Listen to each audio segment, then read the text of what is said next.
Il était une fois, il y a très longtemps, dans un grand village qui était en réalité l'assemblage de 3 petits villages, 2 amis, Onyeka et Adjokpe, y vivaient. Les 2 jeunes femmes passaient beaucoup de moments ensemble et se connaissaient comme 2 personnes qui sont sorties du même ventre au même moment. Onyeka était douce et réservée.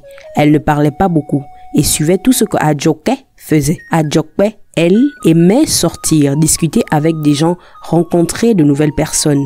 Elle était très taquine, mais avant tout, elle aimait le pouvoir et diriger les autres autour d'elle. Alors Adjokpe, qui était plus grande qu'elle, de quelques mois seulement, était pour elle un modèle.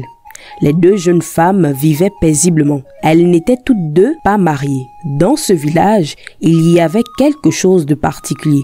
Une société secrète, Ntanyu, de femmes qui possédaient des pouvoirs mystiques, dépendamment des saisons. À quelques occasions, elles faisaient du bien dans le village, mais très souvent, elles causaient des pertes énormes. Plusieurs personnes dans le village les craignaient, car elles pratiquaient aussi la magie noire, invoquaient des esprits maléfiques et faisaient des rituels diaboliques.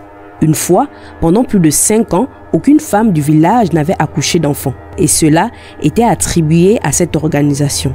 Personne ne connaissait qui étaient ces femmes dans le village. Seuls les membres se reconnaissaient en se croisant dans le village. Elles avaient un moyen spécial de recruter les nouvelles membres seulement chaque 20 ans.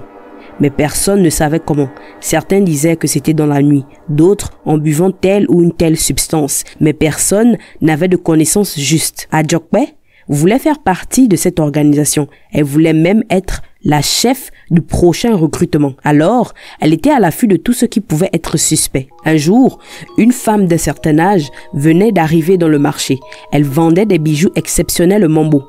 Ils brillaient comme jamais auparavant. Tout le monde était attiré par ces ornements.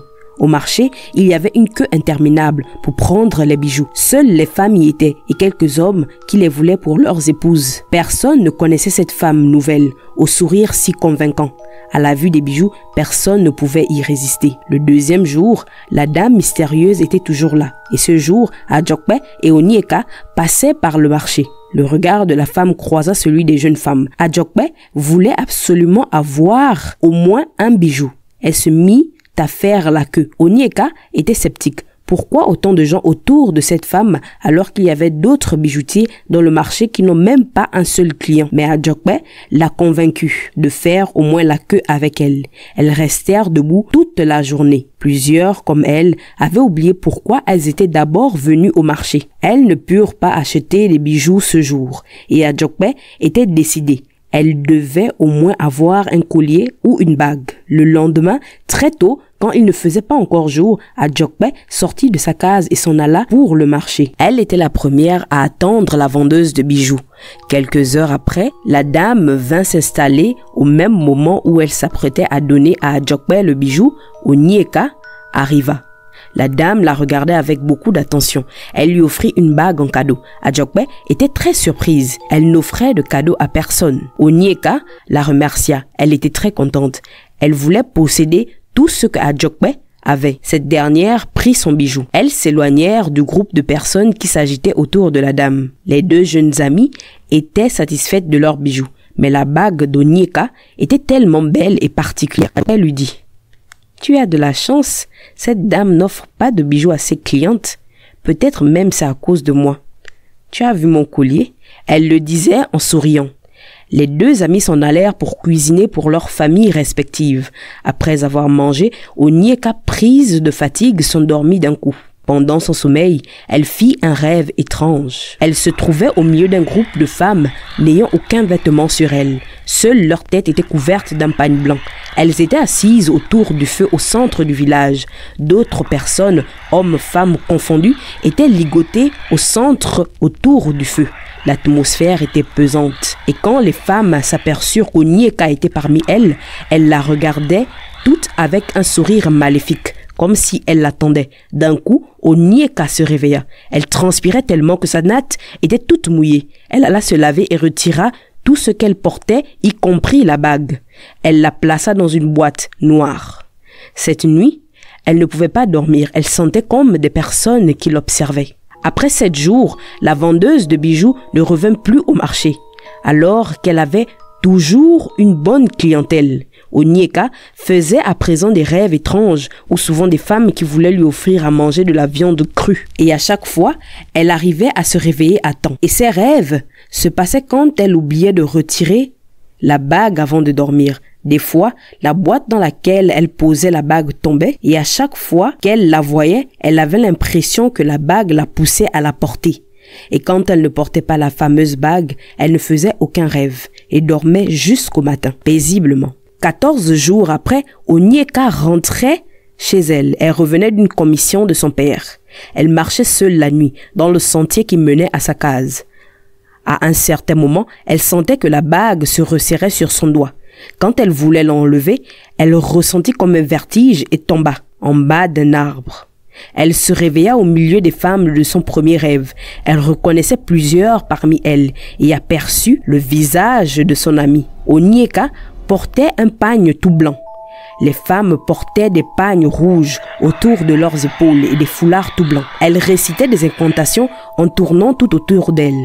Onyeka se leva prise de peur. Elle ressentait une force qui l'obligeait à se mettre à genoux. Onyeka était comme hypnotisée. Elle ne pouvait pas bouger. Son cœur battait fort. Une vieille femme pleine de rides et revêtue d'un pagne blanc comme le sien se leva et se rapprocha d'elle tout doucement. Elle lui dit: « Sois la bienvenue, Onyeka.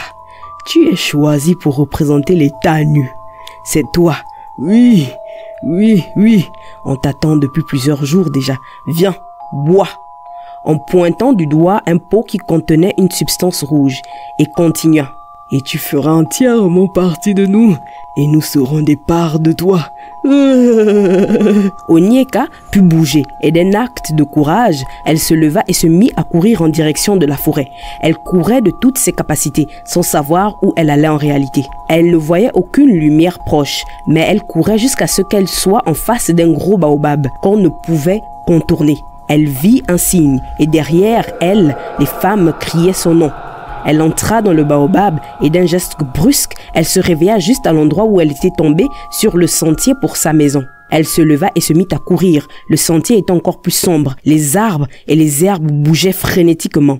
Des animaux de la forêt étaient debout tout le long du sentier, avec des yeux tout rouges. Et derrière elle, elle entendait des voix étranges qui appelaient son nom. Même le vent faisait partie de cette ambiance terrifiante. Malgré tout, Onyeka courait toujours. Elle réussit à arriver chez elle. Son père était assis devant la case. Elle l'entra subitement et il s'enferma dans une pièce. Son cœur battait très fort et ses yeux alertes. Toute la nuit, des bruits et des cris résonnaient dans sa chambre. Le lendemain, malgré sa nuit épuisante, elle alla au fleuve pour prendre de l'eau. En sortant de la grande case, elle vit Adjokwe qui la souriait et lui dit: « Quoi, tu ne veux pas le pouvoir? Nous t'attendons toujours, tu sais. » Et son amie s'en alla. Onyeka avait tellement peur qu'elle retourna chez elle. Et chaque fois qu'elle sortait, elle voyait toujours une membre des Tanus qui la saluait avec un gros sourire. Une nuit encore, elle s'endormit avec la bague proche d'elle. La nuit, elle vit les femmes au milieu du village, vêtues de leurs vêtements de cérémonie, qui sacrifiaient des personnes qui portaient les bijoux de la femme du marché. Elle se réveilla, il faisait déjà jour. Elle alla dans le village et autour d'elle, dans plusieurs concessions, il y avait plusieurs personnes malades. Il y avait des cris de détresse de partout. Elle reconnaissait les différentes concessions. Onyeka rentra chez elle le cœur lourd. Dans la nuit, elle fit un songe qui paraissait tellement différent des autres dernièrement. Cette nuit, elle dormit à même le sol, sans sa natte. Dans le songe, elle vit une dame qui portait des vêtements tout colorés. La dame se tenait assise près d'elle. Elle lui faisait le signe de venir et de la suivre. Quand elle sortit de la case, elle vit sa grand-mère qui se tenait debout devant la case, sous un arbre. Elle la souriait. La vieille femme lui demanda de la suivre. Elles arrivèrent au bord de la rivière. Elle reconnaissait cette rivière. C'était la rivière Oba. La vieille femme lava le visage de sa petite fille 3 fois et la plongea dans l'eau. Elle lui dit: « Demain, très tôt, prends la bague, tu attaches dans un pagne rouge. Quand tu sortiras de chez toi, ne parle à personne, même pas ton père. Viens dans cette rivière et fais ce que je t'ai montré. Attention, avant d'entrer dans l'eau, enterre la bague au bord de l'eau. Entre à l'envers et quand tu sortiras, ne te retourne pas. même si tu entends ma voix. Va ma fille. Quand elle se réveilla, elle regardait le soleil qui se levait. À peine, elle prit la bague dans un pagne rouge. Elle sortit de la case. Autour d'elle, il y avait plusieurs personnes qui pleuraient et criaient, mais elle ne les regardait pas. Onyeka vit son amie l'appeler en pleurant, mais elle continua son chemin jusqu'à arriver à la rivière au bas. Elle enterra la bague au bord de l'eau. Il faisait à peine jour quand elle accomplit le rituel dans l'eau et sortit. L'eau s'agitait. Elle s'en alla en marchant. Elle entendait des bruits et des personnes qui criaient son nom, mais ne se retourna pas et arriva chez elle. Le village, bizarrement, était calme. Elle profita pour s'endormir et se reposer un peu. Son cœur était apaisé à présent. Pendant plusieurs jours, plusieurs personnes mouraient dans le village. Et depuis le rêve avec sa grand-mère, Adjokpe ne lui adressait plus la parole. Elles étaient devenues des ennemis jurés. Onyeka et son père changèrent de village à la demande de sa fille. Là-bas, très loin des Tagnes, elle avait trouvé un mari avec qui elle eut 2 garçons. Adjokpe resta dans le village, mais un jour, un fermier l'attrapa dans son champ, sans vêtements sur elle. Son corps était couvert d'une huile rouge. Elle était coincée dans un arbre. C'est ainsi qu'elle fut démasquée et renvoyée des Tagnes. Mais quelque temps après, elle perdit la vie mystérieusement. La